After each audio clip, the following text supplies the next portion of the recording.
Hello everyone, मैं लोकेंद्र चतुर्वेदी विश्व गुरु classes में आपका हार्दिक स्वागत करता हूं। आज थोड़ा विलम्ब हो गया है व्यस्तता के कारण। ये रात का लगभग भी 8:30 बज चुका है और मैं अभी अपनी क्लास को रिकॉर्ड करना स्टार्ट कर रहा हूं।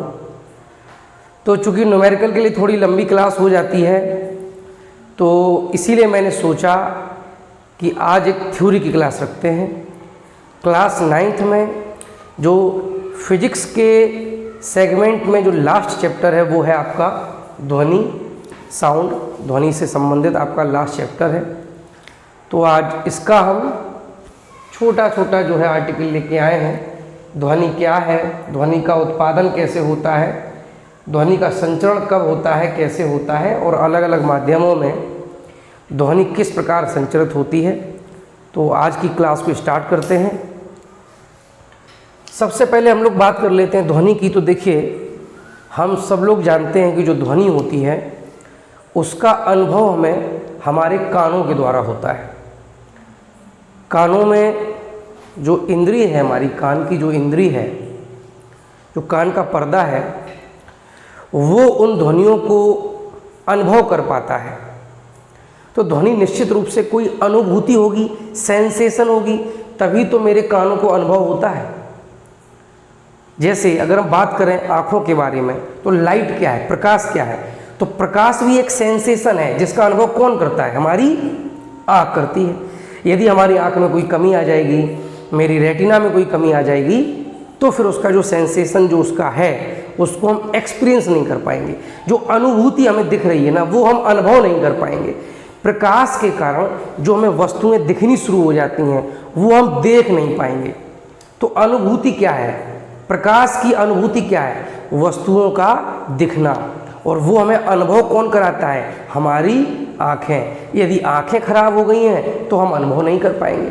उसी तरह से बिल्कुल प्रकाश की तरह ध्वनि भी एक ऊर्जा है। जैसे प्रकाश ऊर्जा है, ध्वनि एक क्या है, अनुभूति है, एक सेंसेशन है जिसको हम फील कब कर पाते हैं, जब मेरे कान सही से काम करते हैं।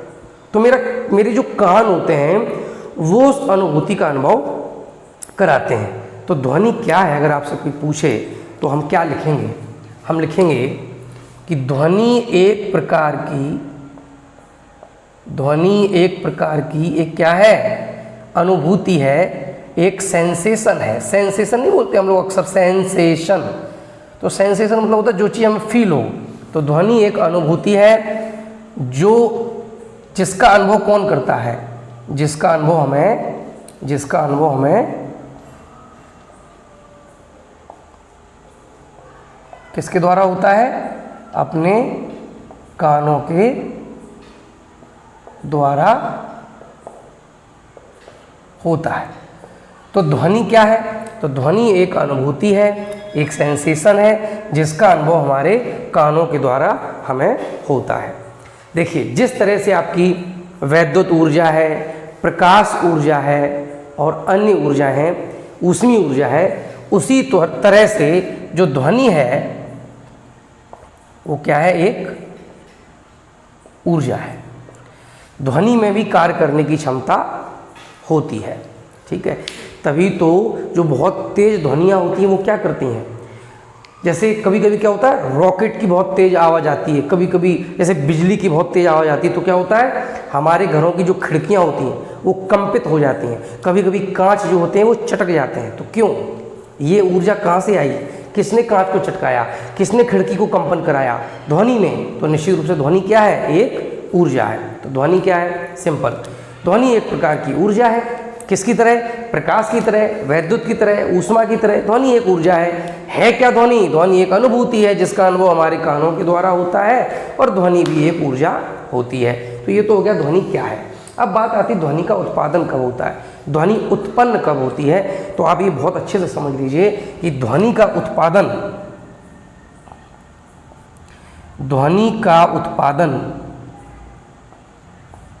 सदैव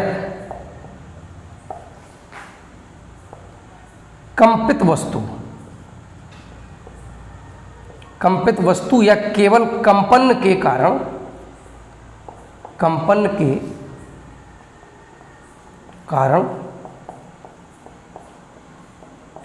होता है। बहुत इंपॉर्टेंट पॉइंट है ये, बहुत इंपॉर्टेंट पॉइंट है। ध्वनि का उत्पादन हमेशा किसी कंपित वस्तु के कारण होगा या कंपन के कारण होगा। इसका मतलब जानते हैं आप? इसका मतलब ये हुआ कि यदि कंपन नहीं हो रहे हैं तो ध्वनि का उत्पादन नहीं हो सकता। अभी अगर हम बात करें, ढोलक बजती है, ढोलक से ध्वनि उत्पादित होती है। जब ढोलक बजती ध्वनि निकलती है।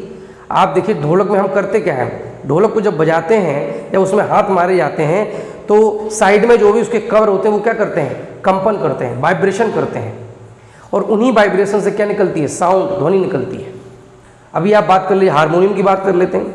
हारमोनियम में भी क्या होता है, एक पर्दा लगा होता है, वो क्या करता है, लगातार वाइब्रेट करता है और उसी से साउंड प्रोड्यूस होती है। उसमें हवा भरने के लिए लगातार उसको चलाया जाता है। कोई भी ले लीजिए आप, गिटार ले लीजिए, वायलिन ले लीजिए, सब में क्या होता है, डोरियां लगी होती हैं, उन डोरियों को हम कंपन कराते हैं। बांसुरी में हवा के कंपन कराते हैं। तो जितने भी ये साउंड प्रोड्यूस करने वाले यंत्र हैं, जो भी उपकरण हैं, वो सब कंपन करते हैं, सब में कहीं ना कहीं कंपन हो रहे होते हैं और उन कंपनों के कारण ध्वनि निकलती है।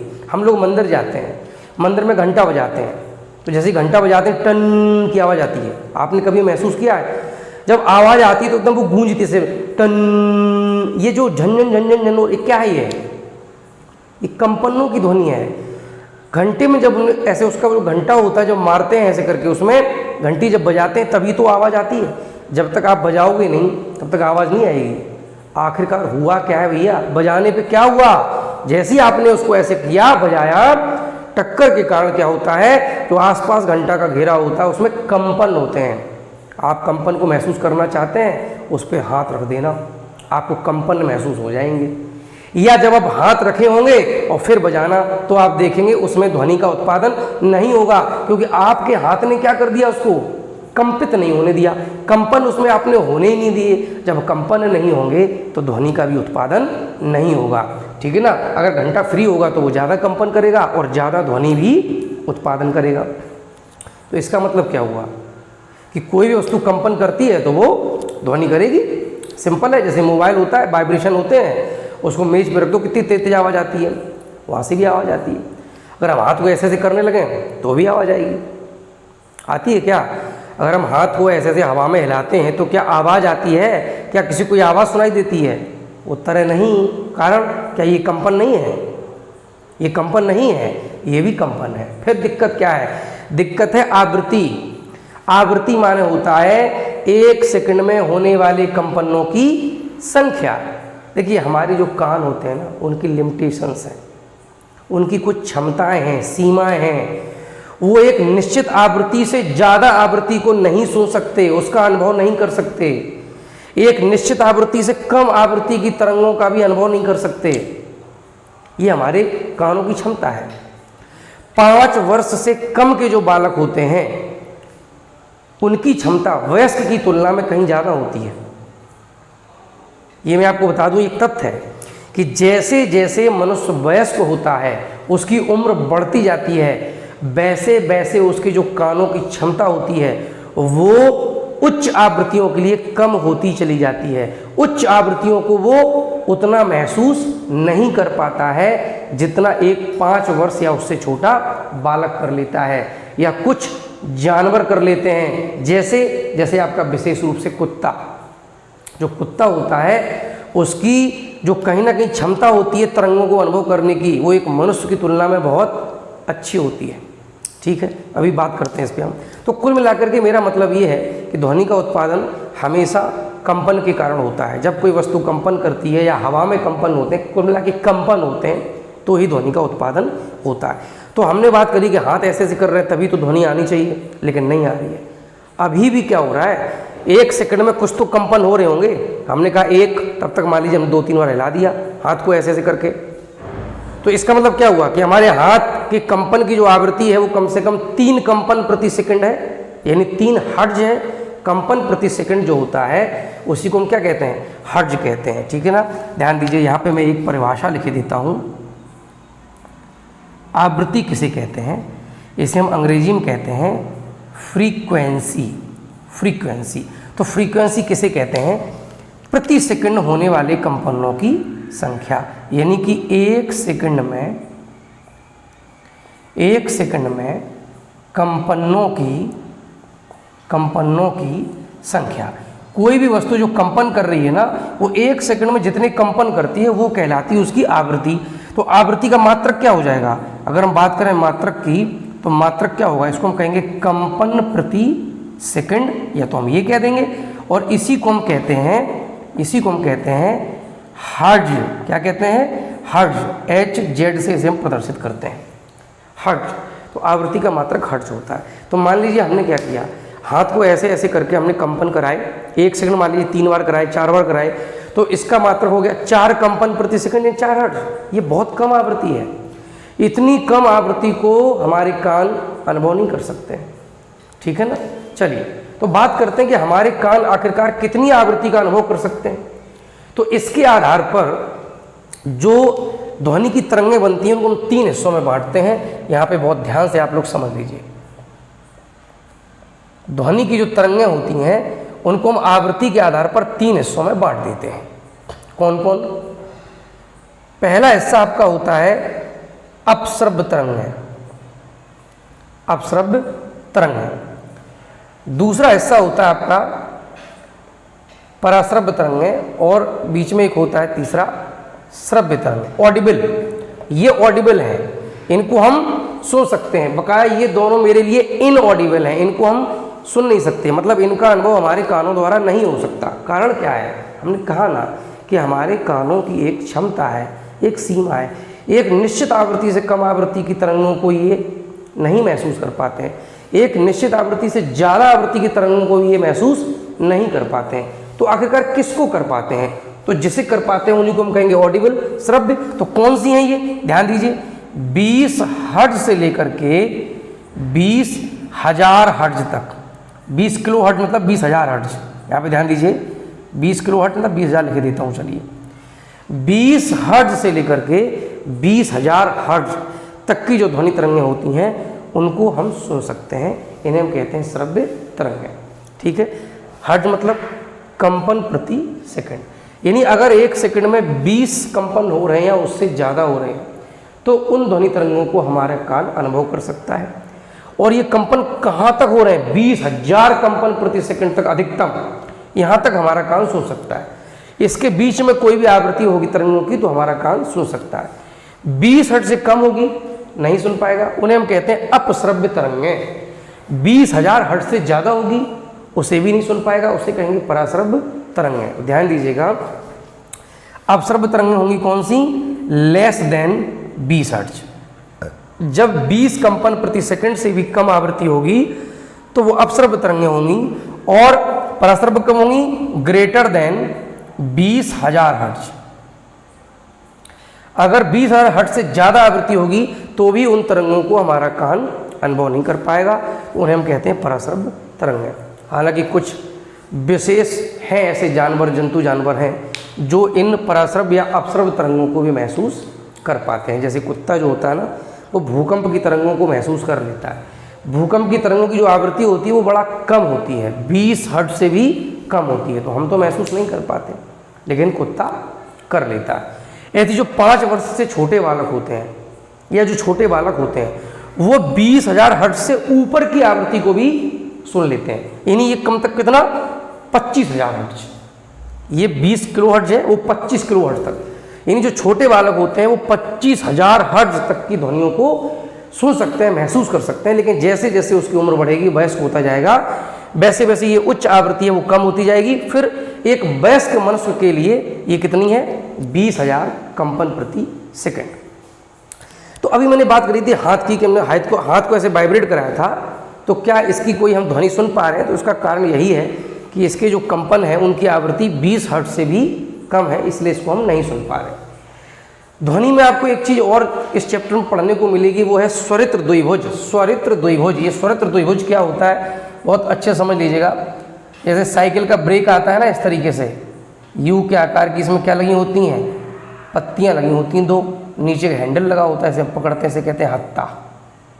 हत्ता, इसमें 2 ऐसे यू आकार में पत्तियां जुड़ी होती हैं। ये पत्तियां जो होती हैं बड़ा हल्की होती हैं, हल्की होती हैं।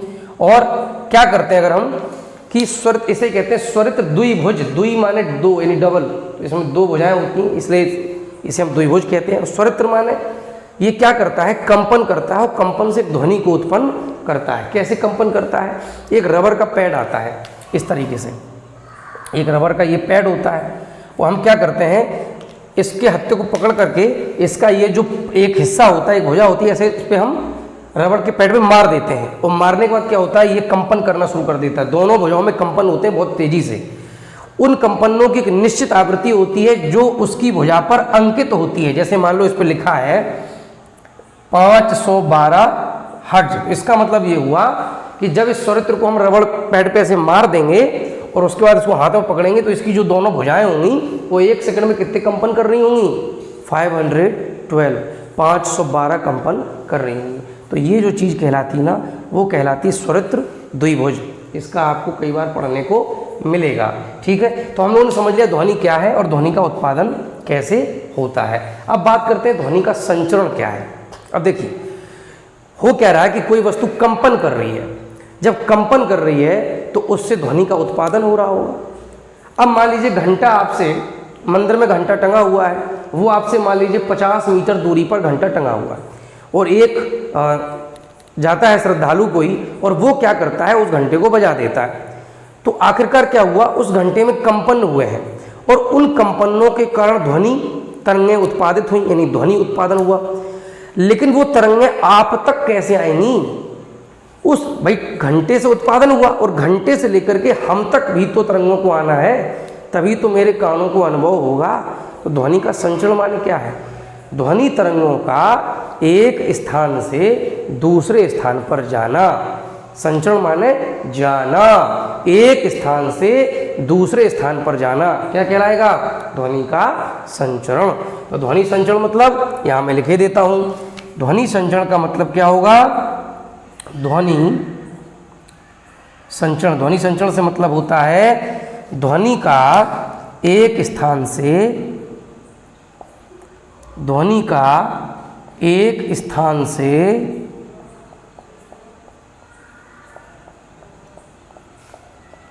दूसरे स्थान तक जाना, यही कहलाता है ध्वनि का संचरण। अब देखा क्या गया है कि जो ध्वनि की तरंगें होती हैं वो निर्वात में संचरित नहीं हो सकती। ऐसे कई प्रयोग भी किए जा सकते हैं। मान लीजिए हम क्या करते हैं, एक कांच की हम बोतल लेते हैं, कांच का कोई बर्तन लेते हैं, और इस बर्तन के अंदर हम यहाँ पे लगा देते हैं निर्वात पंप। निर्वात पंप, ये निर्वात पंप जो होता है इसका काम क्या होता है, ये हवा को खींच भी सकता है और हवा को इसमें भर भी सकता है। तो मान लीजिए हमने क्या किया, ये निर्वात चूसक पंप है, यानी क्या करेगा, अंदर से हवा को खींच लेगा, वैक्यूम बना देगा। ठीक है, इसमें हमने अंदर लगा दी घंटी। कैसी घंटी लगा दी, वैद्युत घंटी, वैद्युत घंटी। ऊपर मान लो इसी में हम लगा देंगे बैटरी लगा देंगे। ठीक है, और बैटरी से क्या होगा, करंट जाएगा, और करंट से घंटी बजेगी। जब ये घंटी बजेगी मतलब वाइब्रेशन करेगी, कंपन करेगी। कंपन करेगी तो ध्वनि का उत्पादन होगा। ध्वनि का उत्पादन होगा तो हमें बाहर वो ध्वनि सुनाई देनी चाहिए। तो देखा जाता है कि जब तक इस कांच के बर्तन के अंदर हवा रहेगी वो ध्वनि हमें सुनाई देगी। लेकिन अगर हम क्या करते हैं, इस पंप की सहायता से क्या करते हैं, इसके अंदर हम बर्तन के अंदर निर्वात को उत्पन्न कर देते हैं, सारी हवा को हम खींच लेते हैं। तो जब निर्वात उत्पन्न हो जाता है उसके बाद हमें ये घंटी वाइब्रेट करती हुई दिखाई तो देगी कि कंपन कर रही है, लेकिन इसकी हमें ध्वनि सुनाई नहीं देगी। तो इस प्रयोग से क्या साबित होता है, इससे साबित होता है कि यदि कोई माध्यम नहीं है, न ठोस है, न द्रव है, न गैस है। निर्वात का मतलब क्या होता है, जहाँ कोई माध्यम ना हो। तो यदि कोई माध्यम नहीं है तो ध्वनि तरंगें उत्पादित तो हो सकती हैं, क्योंकि कंपन होंगे तो उत्पादन होगा, लेकिन वो संचरित नहीं हो सकती। इसीलिए जैसे मान लीजिए हम कहें कि अगर बात करिए चंद्रमा की, तो चंद्रमा पर कोई वायुमंडल नहीं है, अर्थात निर्वात है। अब मान लीजिए चंद्रमा पे दो वैज्ञानिक जाते हैं। जब दोनों वैज्ञानिक जाएंगे और वो कुछ बोलेंगे जब वो कुछ बोलेंगे तो क्या होगा, बोलता कैसे आदमी, आखिरकार मेरी जो वोकल कॉर्ड होती है वो हवा जब निकलती है अंदर से तो वो कंपन करती है, और वही कंपन जो होते हैं वो स्वर के रूप में बाहर निकलते हैं, साउंड के रूप में बाहर निकलते हैं। तो ध्वनि का उत्पादन मेरे गले से होगा, लेकिन वो तरंगें जो उत्पादित हो रही हैं वो दूसरे व्यक्ति के कान तक पहुंच ही नहीं पाएंगी। क्यों? क्योंकि वहाँ पे निर्वात है। तो पता चला है कि दो अंतरिक्ष जो वैज्ञानिक हैं वो आसपास खड़े हैं और एक दूसरे के मुंह को केवल हिलता हुआ देख रहे हैं, लेकिन एक दूसरे की आवाज़ उन्हें सुनाई नहीं दे रही है। तो ऐसी स्थिति में वो लोग कैसे आपस में बातचीत करते हैं? निश्चित रूप से उनका जरिया होता है वॉकी टॉकी, यानी विद्युत चुंबकीय तरंगों के माध्यम से वो एक दूसरे से बातचीत करते हैं। क्यों? क्योंकि विद्युत चुंबकीय तरंगें जो होती हैं वो निर्वात में संचरित हो सकती हैं। तो जो ध्वनि होती है, संचरण से मतलब है एक स्थान से दूसरे स्थान तक जाना, लेकिन ध्वनि का जो संचरण है उसके लिए माध्यम की आवश्यकता होती है। बिना माध्यम के ध्वनि तरंगें संचरित नहीं हो सकती। अर्थात निर्वात में यदि हम चाहेंगे कि ध्वनि तरंगें संचरित हो जाए तो वो संचरित नहीं हो सकती हैं। तो इस हिसाब से कहा जाए कि ध्वनि तरंगें किस प्रकार की तरंगें हैं, तो इनको हम कहते हैं यांत्रिक तरंगें। ध्वनि तरंगों को हम क्या कहेंगे? यांत्रिक तरंगें। ठीक है, क्यों कहेंगे? क्योंकि यांत्रिक तरंगों का मतलब ही होता है कि जिन तरंगों के संचरण के लिए माध्यम की आवश्यकता होती है। ऐसी तरंगें जो बिना माध्यम के नहीं चल सकती, ऐसी तरंगें जो निर्वात में नहीं संचरित हो सकती हैं, उन्हीं को हम कहते हैं यांत्रिक तरंगें। और अभी मैंने आपको बताया कि ध्वनि तरंगें निर्वात में संचरित नहीं हो सकती। तो ध्वनि तरंगें कैसी तरंगें हैं? यांत्रिक तरंगें हैं। करेक्ट। तो ध्वनि तरंगें बिना माध्यम के संचरित नहीं हो सकती हैं। तो अब माध्यम कौन कौन से? ठोस भी हो सकता है, द्रव भी हो सकता है और गैस भी हो सकता है। तो ध्वनि तरंगें ठोस, द्रव और गैस तीनों प्रकार के माध्यमों में संचरित हो सकती हैं। गौर से सुनिएगा, ध्वनि तरंगें ठोस, द्रव और गैस तीन प्रकार के माध्यम हमने आपको बताए। तीनों प्रकार के माध्यम में ये संचरित हो सकती हैं, लेकिन इनकी जो संचरण की गति है उसका एक निश्चित क्रम है कि किसमें ज़्यादा तेज़ी से संचरित होंगी और किसमें कम तेज़ी से संचरित होंगी। तो मैं आपको बता दूं कि जो माध्यम जितने दृढ़ होते हैं उनमें संचरण की गति ज़्यादा होती है। ठीक है, अर्थात ठोसों में, ठोस जो होते हैं उनमें ध्वनि का संचरण सबसे तेज़ी से होता है, उसके बाद उससे कम द्रवों में होता है और सबसे कम गैस में होता है। गैस में ध्वनि का संचरण सबसे कम होता है, ठोस में सबसे ज़्यादा होता है। तो यहाँ पे हम जो विभिन्न माध्यमों में संचरण है इसका एक क्रम लिख देते हैं।